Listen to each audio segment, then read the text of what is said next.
Acompanhe nesta edição as atividades da campanha salarial 2013.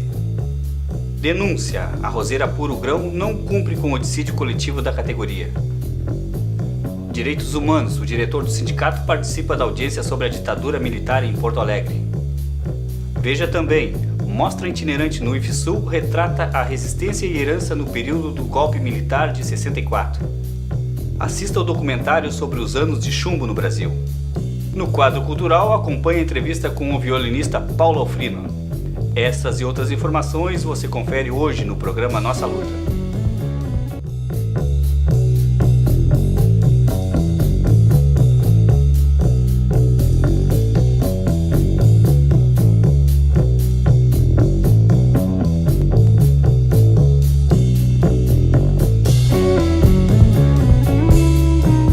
Boa noite, eu sou Clóvis Rogério e esse é o programa Nossa Luta do Sindicato da Alimentação de Pelotas. A campanha salarial 2013 começa com uma boa participação dos trabalhadores das arrozeiras. Dando sequência à campanha salarial 2013, a hora da colheita do trabalhador, o sindicato realizou atividades no último dia 27 em frente à Arrozeira Extremo Sul, no dia seguinte, 28, outro ato realizado em frente à Arrozeira Pelotas, localizada na Avenida Fernando Osório, e no dia 3 as atividades continuaram na Cereales, CDA e Arrozeira Nelson Vende, todas elas localizadas na Avenida Leopoldo Brode. Acompanhe as atividades da campanha salarial por outros canais que o Sindicato da Alimentação disponibiliza: o site do sindicato, o Facebook, o Twitter e o YouTube. Também disponibilizamos nossos telefones para contato com o sindicato, que é o 3225-3564 e o celular 9968-6393. Trabalhador, fique atento em todas as atividades da campanha salarial 2013. A ação sindical foi até a Roseira Puro Grão apresentar mais um descaso total com os trabalhadores do setor da alimentação. Acompanhe a matéria com o dirigente sindical Kleber Kikoffel.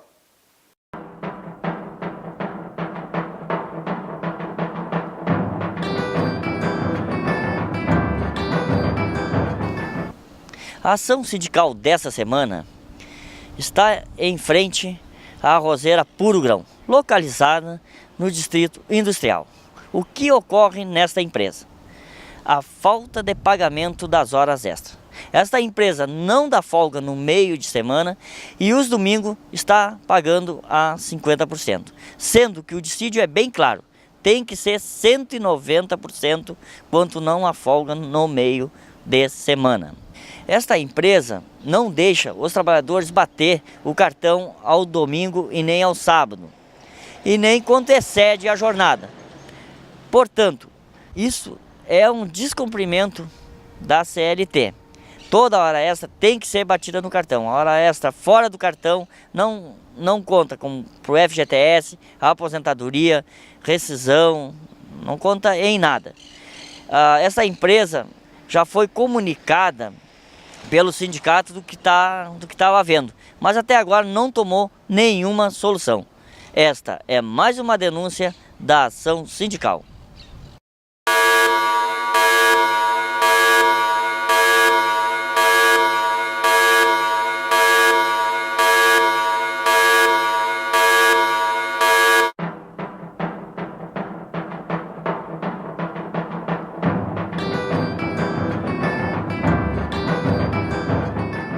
Trabalhador, não fique calado, denuncie. Os telefones do sindicato são 3225-3564 e o celular 9968-6393. O diretor Rui Barcelos, do Sindicato da Alimentação, que integra o Comitê Verdade e Justiça de Pelotas Região, participou no mês de março de uma audiência pública realizada em Porto Alegre sobre o processo de violência disseminada pela ditadura brasileira nos anos de chumbo. Acompanhe o relato.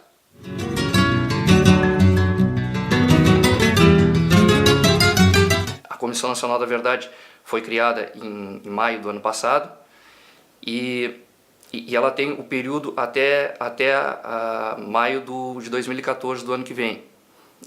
E foi criado por um decreto do governador Tarso Genro a Comissão Estadual da Verdade também. Existem comitês também em outros lugares, existe mais uns 3 comitês no Rio Grande do Sul, sendo o de Porto Alegre, Carlos de Ré, tem um em Santa Maria e tem mais um outro também no estado. Em Rio Grande tem um grupo de estudo, não chega a ser um comitê, mas é um grupo de estudo, que o pessoal da história gosta de participar disso aí, de pesquisar essa questão. A Comissão Nacional da Verdade, uma das coisas que ela faz é audiências, né, em alguns lugares. E ela realizou uma audiência em Porto Alegre, no dia 18 de março de 2013, uma segunda-feira, da qual eu participei. E essa audiência ela foi dividida em mesas, em partes. A primeira mesa participou, a mesa de abertura, né? Participou o governador Tarso Genro, estava presente o governador Tarso Genro, a ministra Maria do Rosário, o deputado estadual Adão Vilaverde, o deputado federal Henrique Fontana, o deputado estadual Raul Ponte, o ex-governador Olívio Dutra e algumas pessoas que foram torturadas e presas durante o regime civil-militar. E no auditório da AJUS, que é a Escola Superior de Magistratura, né? Depois dessa mesa de abertura, teve o depoimento dessas pessoas que tiveram algum problema com a ditadura ou de alguns familiares dele. Na parte da tarde, teve uma mesa sobre o ex-presidente João Goulart e da forma como ele morreu. Aí estava o filho dele e o neto, que hoje é advogado, e a filha do João Goulart também.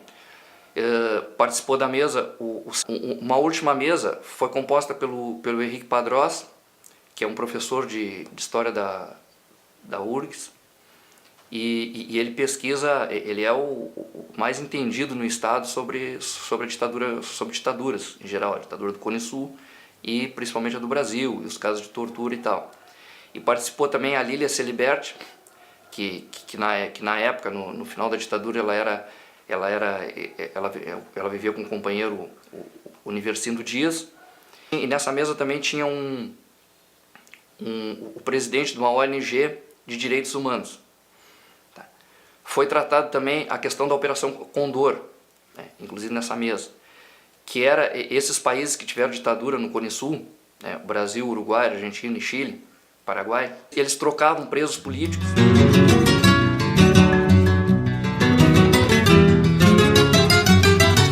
O Comitê Memória, Verdade e Justiça de Pelotas e Região, em parceria com o IFSU e Instituto Mário Alves, realizaram a primeira mostra itinerante Verdade e Memória, Resistência Cultural e Herança da Ditadura Civil-Militar. A professora de História Mariluce Vargas é uma das coordenadoras da mostra e fala sobre a atividade. E hoje a gente está aqui no Campus Pelotas do IFSU para justamente promover uma exposição, a primeira mostra itinerante de Memória, Verdade e Direitos Humanos, né, tentando descomemorar o golpe promovido pelos militares, né, com o apoio civil também de empresários e do governo norte-americano para destituir a presidência do João Goulart em 31 de março de 1964. No domingo, então, 49 anos, né, depois do golpe, iniciou no Brasil uma série de descomemorações, né, para justamente promover o direito à verdade e à memória sobre o período da ditadura civil-militar no Brasil. E aqui em Pelotas, então, com parceria do Ponto de Cultura, Memórias e Movimentos do Instituto Mário Alves e do IFSU, nós do Comitê pela Verdade, Memória e Justiça de Pelotas e Região, estamos promovendo essa mostra, né, que é uma mostra muito ligada à imagem. Então temos aqui fotografias, charges, documentos históricos expostos, além de ter uma mostra visual e audiovisual com músicas da época, vídeos e documentários. Na parte da noite também a gente está fazendo, né, 2 mostras em auditórios de filmes debates que ocorreram, uma ontem no dia 1º de abril e uma hoje às 19 horas, né, no dia 2 de abril, para a gente justamente debater, né, o que aparece então nos filmes e nos vídeos trabalhados.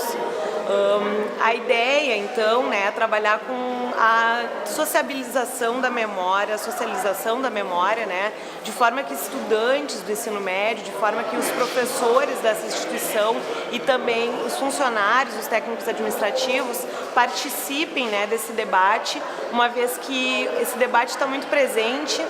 É um debate que faz parte da agenda política do atual governo, já que a Comissão Nacional da Verdade foi criada o ano passado e sancionada pela presidenta Dilma a partir de uma lei que instituiu, então, uma comissão de 7 integrantes, né, para então verificar, averiguar, né, as violações de direitos humanos ocorridas entre 1946 e 1985 no Brasil. As graves violações de direitos humanos, então, ainda estão, né, na agenda política do Brasil, mesmo 49 anos depois do golpe, já que ainda existem, né, mais de uma centena de desaparecidos políticos, já que temos números exorbitantes em relação à questão da violência de Estado promovida por aquele governo ditatorial. Não, a ditadura não terminou em 85, em 84, né? Os torturadores não foram penalizados, não vão ser penalizados, né? Não vão ser penalizados, estão aí dando risada, alguns se elegendo aí com palavras de ordem como pena de morte. Não há hoje nada que impeça a abertura desses arquivos. Não venham me dizer que isso provocaria militares, porque não há absolutamente nenhuma conjuntura nacional e internacional que permita uma abertura como essa. Bom, essa amostra, então, como eu falei, é uma amostra itinerante, né, dentro da agenda nacional da Semana de Memória e Direitos Humanos, que está acontecendo em todo o Brasil. São mais de 25 entidades, organizações por direitos humanos, comitês, tanto municipais como estaduais, e grupos, né, que estão promovendo, né, debates, seminários, mostras culturais que tratem desse assunto. Aqui em Pelotas, então, a gente está fazendo parte dessa agenda nacional nos dias 1 e 2 de abril, e na quinta-feira, dia 4, nós iremos à cidade de Bagé, também em parceria com o IFSUL, levar essa mostra e um debate para a cidade de Bagé, e na sexta-feira nós iremos para a cidade de Camaquã, também promovendo o IFSUL de Camaquã, né, essa mostra e o vídeo debate. Então estão todos convidados a participar, né, e para entrar em contato com o comitê, então é só procurar o Comitê Pelotas e Região a partir da página do Facebook. Lá vocês podem adicionar o comitê e verificar as notícias, né, participar de reuniões e se informar a partir desse nosso contato do Facebook.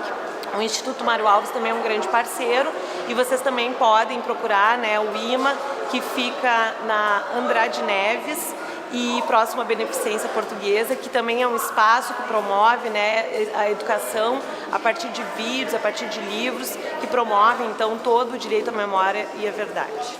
A Semana Nacional Memória e Direitos Humanos é um espaço de articulação das entidades que lutam pela defesa dos direitos humanos e pelo direito à memória.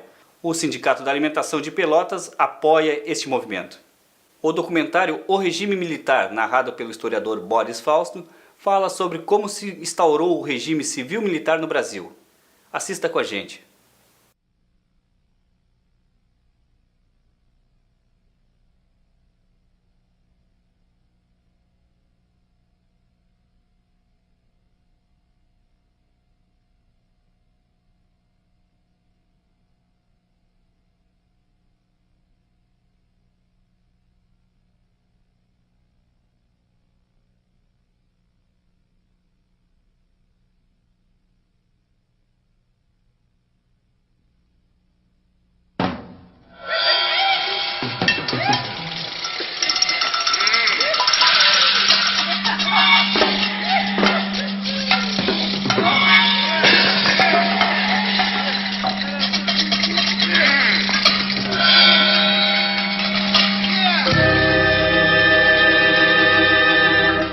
Existem razões de ordem econômica, razões de ordem política que estão entrelaçadas e explicam o movimento militar de 1964. As razões econômicas resultam da deterioração de um quadro que se revela numa inflação que quase chegou a 100% anuais, o descontrole das contas do governo, do setor externo da economia, enfim, uma situação para a qual se tentou encontrar saídas no fim do período democrático, mas que infelizmente essas saídas fracassaram. Do ponto de vista político, existia o propósito, a convicção de setores militares, mas também de setores civis, de que era preciso interromper o regime populista de João Goulart, que estava levando o país à República Sindicalista e da República Sindicalista ao comunismo. Sejam tranquilos, e dentro em breve, esse decreto será uma realidade. E realidade há de ser também a rigorosa e implacável fiscalização para que seja cumprido o decreto do aluguel. Oh, say, can you see by the dawn's early light? Os Estados Unidos viram com muita simpatia o movimento militar, eles estavam extremamente preocupados com a criação de uma imensa Cuba no Brasil, não eram outros tempos, e procuraram auxiliar fortemente o governo militar, sobretudo nos primeiros tempos, os tempos da Aliança para o Progresso, os tempos do governo Kennedy. Houve um empenho não dos capitais privados americanos, mas principalmente do Estado, do governo americano, em reequilibrar a situação do Brasil. Os militares no poder chegaram à conclusão, ou tinham a perspectiva, de que não havia condições de se implementar uma reestruturação do país pela via do Congresso. Então, eles fizeram isso através do executivo, do poder executivo, do poder que eles chamavam o poder constituinte da Revolução. Artigo 1º. O Presidente da República poderá decretar o recesso do Congresso Nacional. Artigo 2º. Poderá decretar a intervenção nos estados e municípios sem as limitações previstas na Constituição. E isso era feito através dos atos institucionais, que estabeleceram uma série de medidas. Cassaram pessoas, cassaram o mandato de deputados, aposentaram funcionários públicos, extinguiram partidos políticos.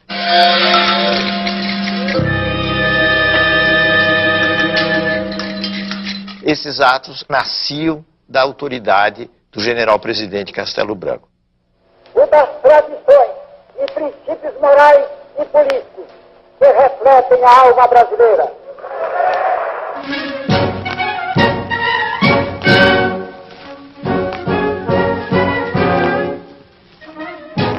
Para se entender o governo Castelo Branco, é preciso compreender que os militares não eram um bloco homogêneo. Eles estavam juntos naquela perspectiva de derrubar o governo João Goulart, que eles consideravam um governo que estava levando o país para o caos. Mas a partir daí eles se dividiam. Existia o grupo mais intelectualizado, que era chamado o grupo da Sorbonne, com uma alusão à Universidade Francesa, que pretendia, na realidade, fazer uma espécie de purificação no país. Isto é, a ideia era eliminar a corrupção, eliminar os populistas, os comunistas, e, feita essa limpeza, se esperava, num horizonte relativamente próximo, a reinstauração de um regime democrático baseado na ordem. Essa era a linha da turma chamada da Sorbonne. Oposta a ela estava a chamada linha dura, que acreditava que estávamos diante de uma ameaça muito grande, o país vivia uma ameaça muito grande comunista, que a democracia era incompatível com os tempos que nós estávamos vivendo. Então eles defendiam total dureza com as forças de oposição, total dureza não só com os inimigos, mas também com relação aos adversários do regime, os simples adversários do regime, e sustentavam que para mudar o Brasil era necessário prolongar por um longo período uma ditadura. Nessa divisão de forças, o Castelo Branco se situava entre o que nós poderíamos chamar homens da Sorbonne, os democratas conservadores.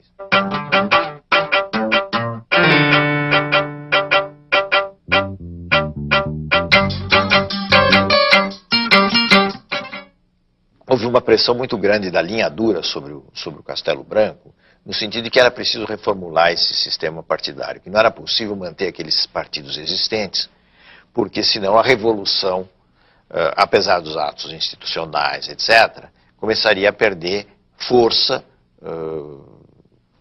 porque seria derrotada nas eleições.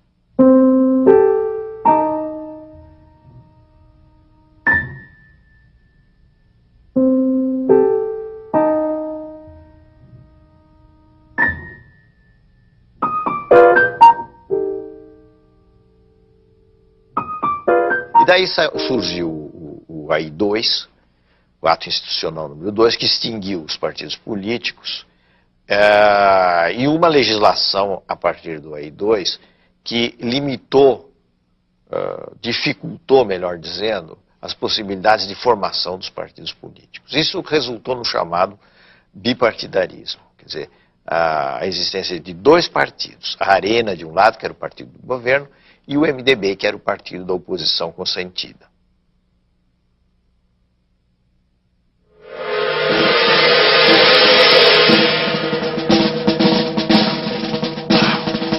Os militares consideraram que havia duas forças em choque no mundo. De um lado a União Soviética, do outro os Estados Unidos. A União Soviética estava promovendo o que eles chamavam de avanço da guerra revolucionária. Os Estados Unidos representavam a defesa democrática. E era preciso optar entre estes campos. E o grupo castelista, o grupo que foi formado pela Escola Superior de Guerra, optou claramente pelo campo americano. Então, os castelistas eram muito pró-Estados Unidos no plano da política externa e, ao mesmo tempo, eram, digamos, mais democráticos do que os partidários da linha dura. Os partidários da linha dura combinavam mais nacionalismo com repressão, com violência. Podemos dizer que no espírito da Constituição de 67 estava a doutrina da segurança nacional, que era uma doutrina formulada no período da Guerra Fria. A outra coisa que também era novo na Constituição de 67 foi a consagração. Para ter acesso a todo o filme, vá em youtube.com, O Regime Militar por Boris Fausto. No quadro cultural de hoje, o músico e violinista Paulo Alfrino conversa sobre seu trabalho e seus novos projetos. Acompanhe. Não tem nome. Amanhecer, sei lá.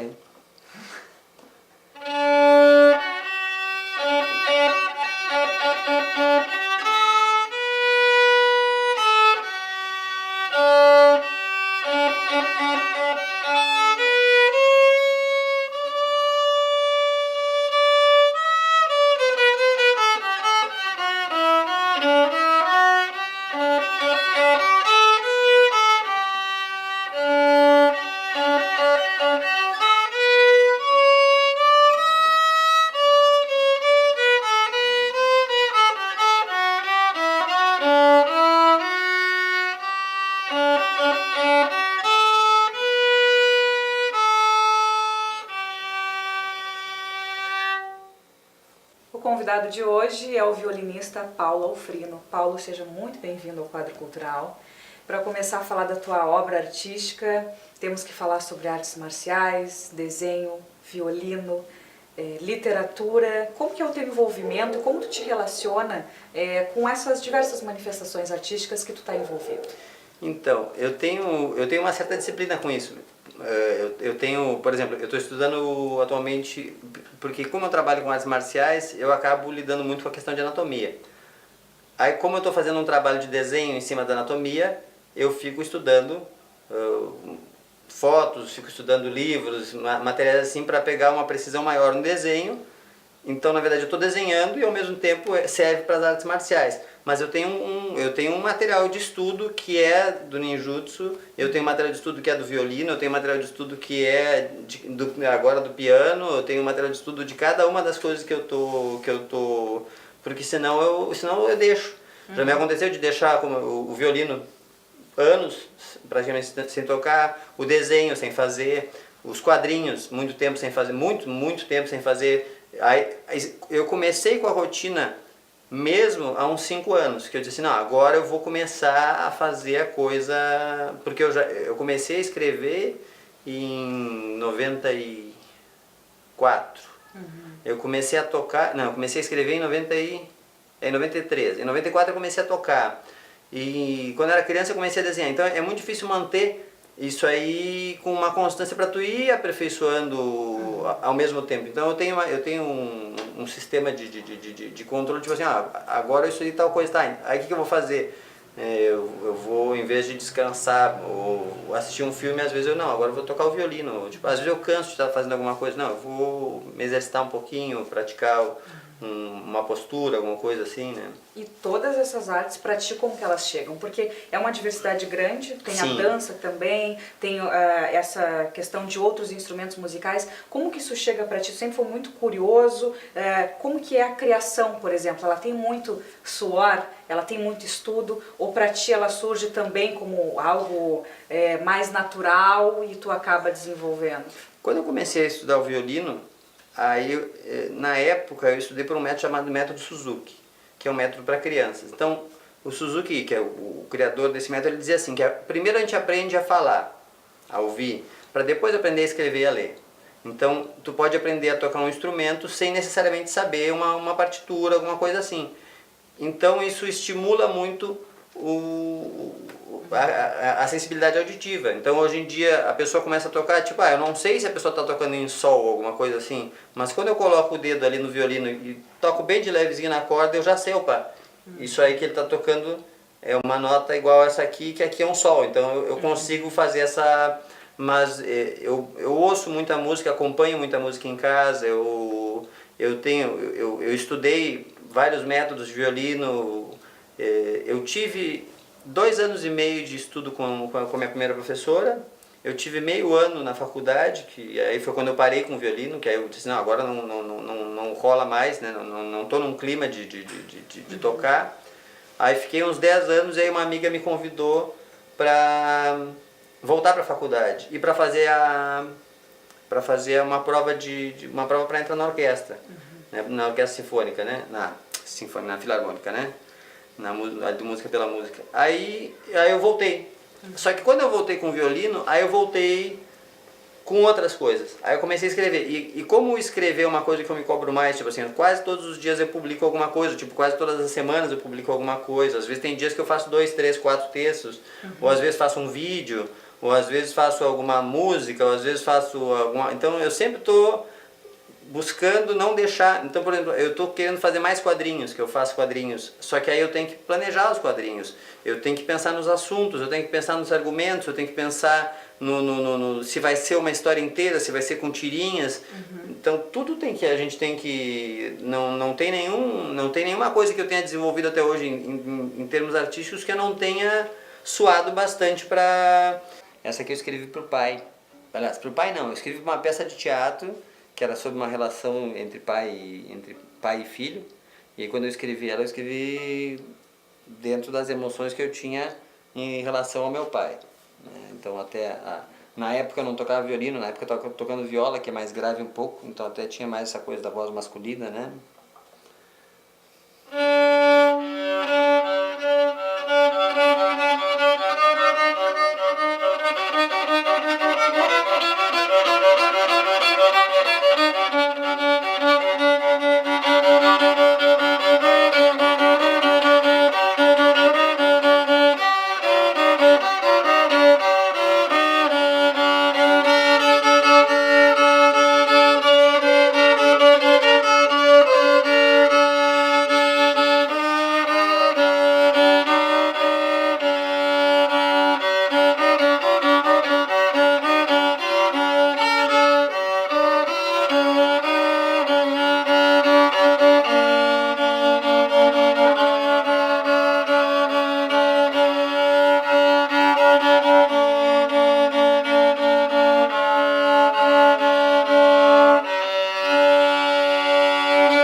E esse foi o programa Nossa Luta, apresentado pelo Sindicato da Alimentação. Para acompanhar esse e todos os outros programas, acesse no YouTube. Coloque lá Nossa Luta 1.tv. Nós voltamos na semana que vem. Uma boa noite a todos e a todas e até lá.